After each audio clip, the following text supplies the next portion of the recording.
One single magical instance marks the moment the world was introduced to the sublime talents of a Brazilian named Ronaldo da Assis Moreira.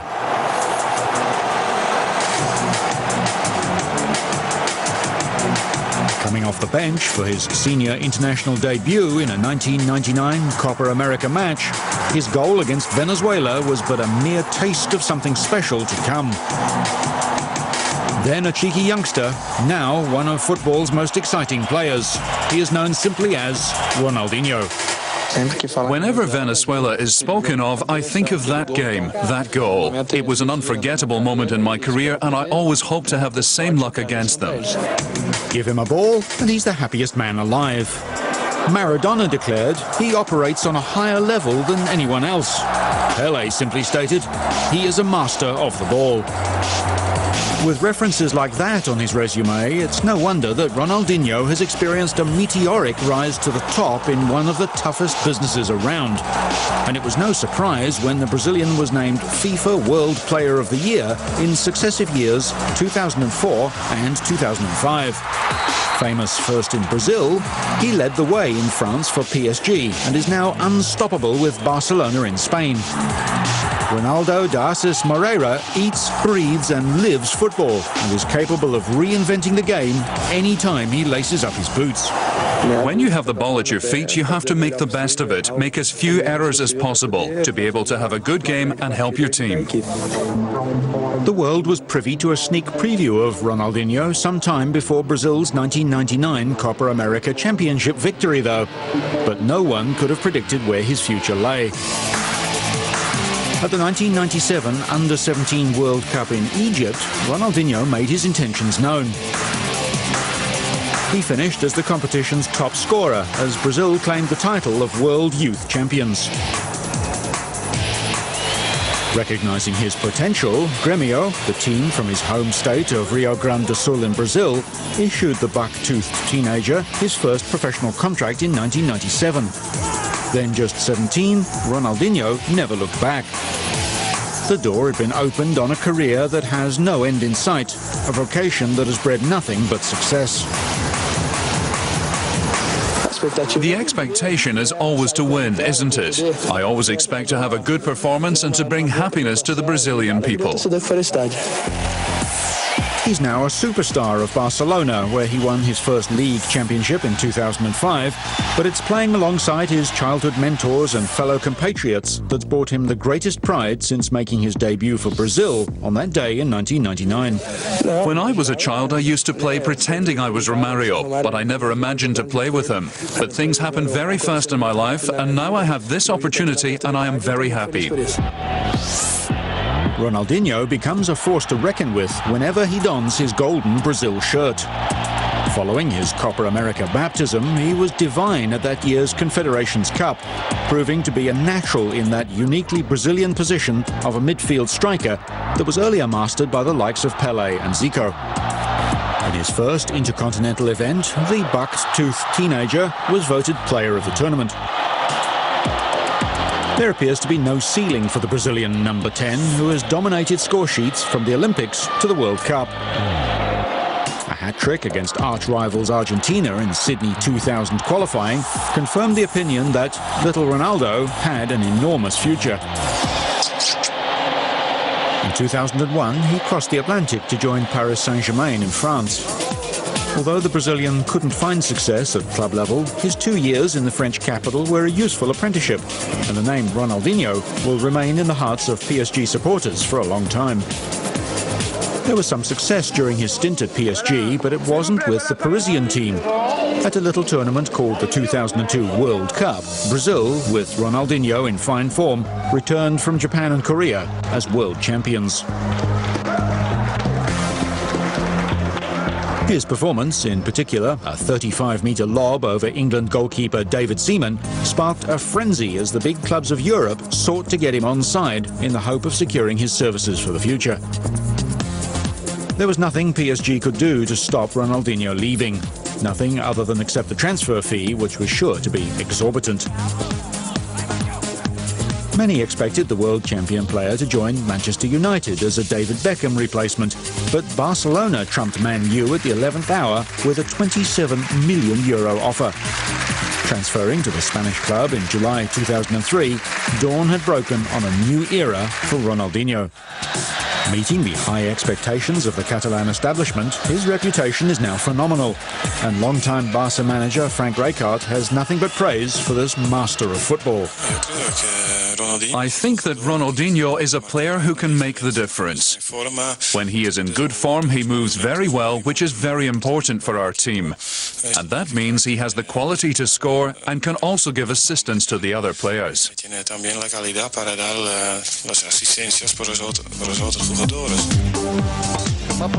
Eager to follow in the Barcelona footsteps of the great Brazilians before him, including Evaristo, Ronaldo and Romario, Ronaldinho amply rewarded the Spanish side with 22 goals in his first season. But his arrival in Spain was only the entree for a breathtaking main course of skill, dedication and impact on a world stage.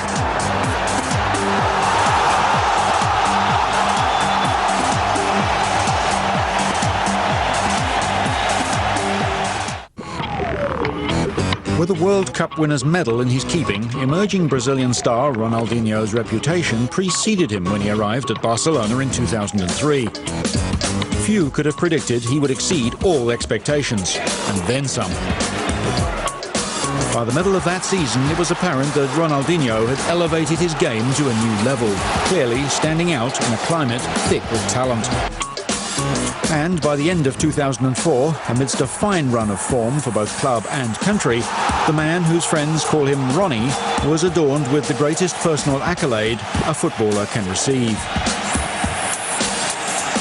Edging out Frenchman Thierry Henry of Arsenal and Milan hitman Andriy Shevchenko, Ronaldo da Assis Moreira was named FIFA World Player of the Year.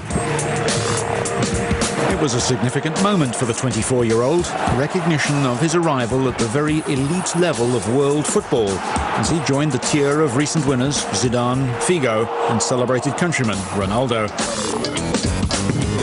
Ronaldinho was suddenly a global household name.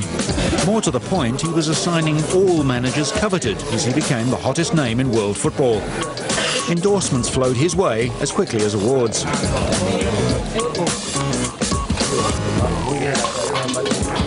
Free-spending Chelsea reportedly made a £60 million bid for his services. In response, Barca tried to secure its star until 2014, but Ronaldinho elected to extend his deal for just 2 more seasons, as his impact began to be compared to another fabled South American, the great Maradona. First of all, thanks very much for the compliment. My dream has always been to follow the steps of the best players. I'm very happy with the level I have achieved so far, and my goal is to grow even more. I'm still young and have a lot to learn, but I'm very pleased with this route I am following, and I want to go even further, following the steps of my great idols and players. First priority was to take care of business at Nou Camp. By season 2004-05, his talent was a tour de force all by itself, playing no small part in Barca's celebrated return to the top of La Liga as it secured its first championship in 6 seasons. He captained Brazil in a successful Confederations Cup campaign, and by the end of 2005, he'd secured a second successive FIFA World Player of the Year award, holding 3 times the points total of the man in second place, Chelsea's Frank Lampard.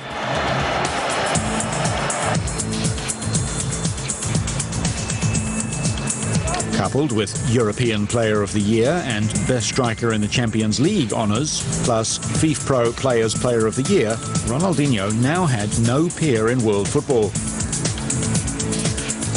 Yet it was the team's success he so obviously cherished.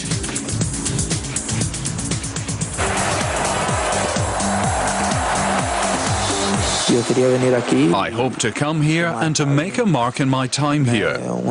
I wanted everyone to think of me as a player who won a lot of titles. And I have just won my first one. I want to continue like this, winning titles and creating a victorious era. He did not wait long to add to Barca glory. This time, the Spanish Giants avenged the previous year's loss to Chelsea by knocking the Blues out of the Champions League in the second leg. Barcelona pushed on to claim the title under Rijkaard's direction with a 2-1 win over Arsenal in the final, played in Paris. While he didn't score in the final, few eyebrows were raised when Ronaldinho was again named Champions League Player of the Year. The Brazilian genius finished the season with a career-high 26 goals, good enough to spearhead another La Liga championship and the perfect prelude to World Cup 2006. In the lead-up to Germany, Brazil again earned its now customary tag of favourite. True, it was the defending champion, yet it also brandished the finest player on the planet.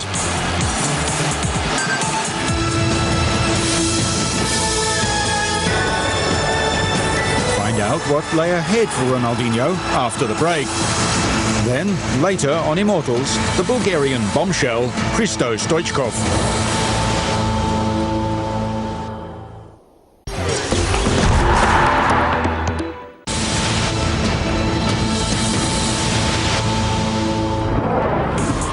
Despite their good spirits, the fancied Brazilians seldom hit top gear at the 2006 World Cup. And put simply, Ronaldinho was not at his best. He didn't score in Brazil's 5 matches and could make no impression as France eliminated the tournament favourite 1-0 in the quarter-finals. A nation wept, and there would be a price to pay. The performance cost coach Carlos Alberto Pereira his job, and it took a shine off Ronaldinho's international reputation. Yet he believes he is still a work in progress, not even considering himself the best player at Barca, let alone in the world. I have a lot to improve. I'm a young player, so my goal is to improve in all areas. I'm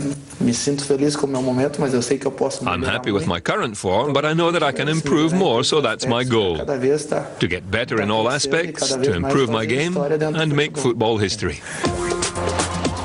In November 2006, Ronaldinho scored his 50th goal for Barca, and he began to take his game to the world.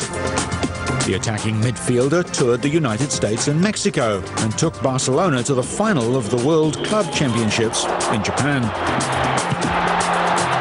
His club lost 1-0, ironically to Brazilian club Internacional, and watching his former local club rivals celebrate clearly cut deep into Ronaldinho's pride. Yet he's more often than not a winner in any form of the game, including electronic.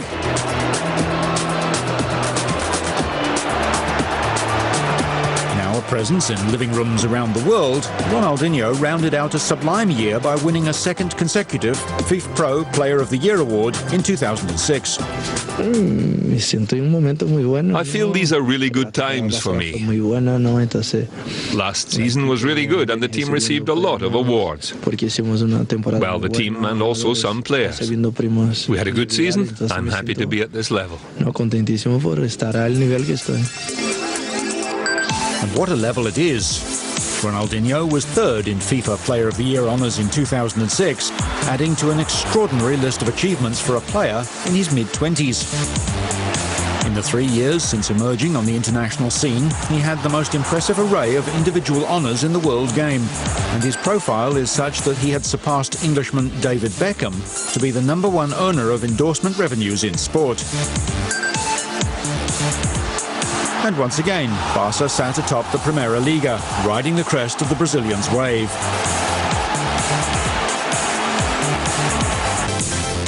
There is no bigger name in world football, and arguably no bigger talent, than Ronaldinho. His sky, it seems, has no limit.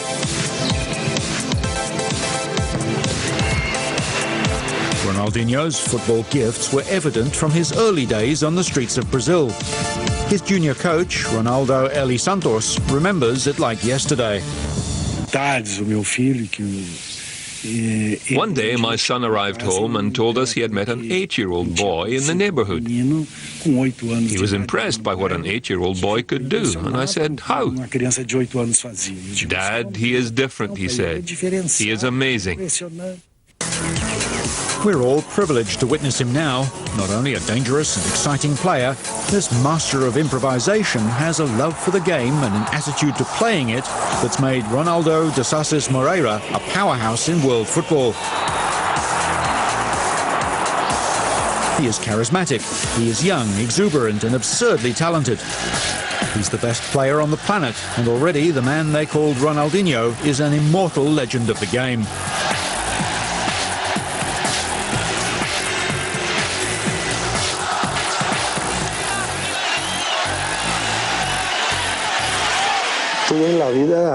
Everything in my life has a good face and a bad face, but I always keep the good face. This is my way of being. I am always happy. I am healthy, and my family is healthy. And I have the joy of doing what I like best, which is playing football.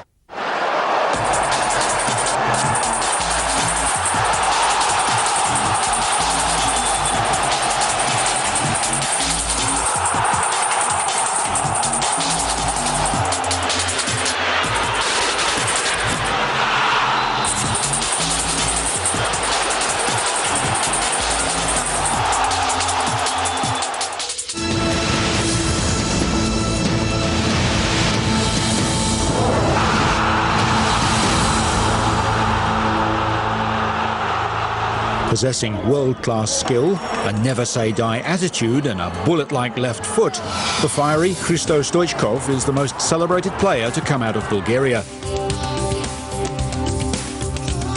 Playing for CSKA Sofia, Stoichkov was a star at home before making local history in 1990 when he transferred to Barcelona for $4.5 million, an unheard-of sum in post-communist Eastern Europe. Stoichkov, he got through the tackle of Ronaldo way too easily. It's opened up for him. And you just can't give a fella like Stoichkov that sort of room in the box. Over the next 4 years, the Bulgarians' explosive acceleration, unpredictable shooting on goal, and specialty free kicks would thrill the fans at the new camp. In his first season, Stoichkov justified his high price tag when finding the back of the net 17 times in 32 matches. And it was goals like these that helped Barcelona win the league title, the Super Cup, the European Super Cup, and the European Championship. Now for Stoichkov. Stoichkov drives! Stoichkov with the opening goal. A brilliant piece of play by the Bulgarian. Season 92-93 was a carbon copy. The Bulgarian bombshell scored 20 goals as Barcelona collected another league title. During this period, Stoichkov was at the peak of his powers. The combination of explosive acceleration, his unpredictable shooting on goal, and a relentless attitude was recognised by his peers when he finished runner-up to Marco van Basten in the European Player of the Year award. Barcelona's incredible run of success continued the following season as Stoichkov and his illustrious teammates clinched their third consecutive league title. The Bulgarian was again a major contributor with 16 important goals. After making his debut in 1987, the attacking winger became an integral part of the national team, but without doubt the 1994 World Cup was the highlight of his international career. 3 goals in the group matches were followed by a brilliant individual effort against Mexico that put Bulgaria into the quarter-finals against the powerful Germans. Touch of brilliance, and they're 1-up. The sort of pace here that Stoichkov has. Oh, he's rammed it in. Stoichkov, a classic counter-attack. The Minnows shocked the world with their 2-1 defeat of Germany, with Stoichkov scoring again. Almost single-handedly, he carried the team into the semi-finals against Italy, but that's where Bulgaria's dream run ended. With 6 goals, Stoichkov won the Golden Boot award as the tournament's top scorer. For his efforts with club and country, Stoichkov became the first Bulgarian to win the prestigious Golden Ball for European Player of the Year and finished runner-up to Romario as FIFA's World Player of the Year in 1994. In the domestic season following the World Cup, Stoichkov appeared 27 times for Barcelona, scoring 9 goals. They were the dominant team of that era and went on to win an amazing 4th consecutive league title. However, all was not well with the temperamental Bulgarian, whose spell with the Spanish giants had been peppered by frequent rows and disciplinary problems. After 4 glorious seasons, he was sold to Parma for a massive $15 million. Buying the Bulgarian proved to be a disappointing result for the Italian club, as Stoichkov returned a meagre 5 goals in his only season. Stoichkov's unhappy stint at Parma ended when Barcelona bought him back for just over $3 million, and he returned to the new camp for another 2 years. However, Stoichkov failed to recapture his brilliant form, and despite his wonderful gifts on the field, trouble was never far behind. But what would a genius be without a little disharmony to keep matters lively? At France 98, Bulgaria fielded the core of the team that had performed so admirably 4 years before, but they failed to progress past the group stage. For Stoichkov, the end of a great international career was beckoning. It came a year later in a European Championship qualifier against England, but the gifted player didn't leave without making his mark. From his superbly taken left-foot free kick, Georgi Markov headed home. After 17 years, 84 games and 37 goals for his country, Hristo Stoichkov retired from the international arena. Stoichkov was now in the twilight of his career. The journeyman was loaned to the Saudi club Al Nassr and led them to victory in the Asian Cup Winners' Cup when he scored the only goal.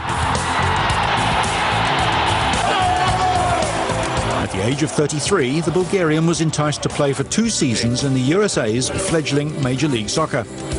Stoichkov was one of several big-name players signed with the idea of raising the profile of football in America.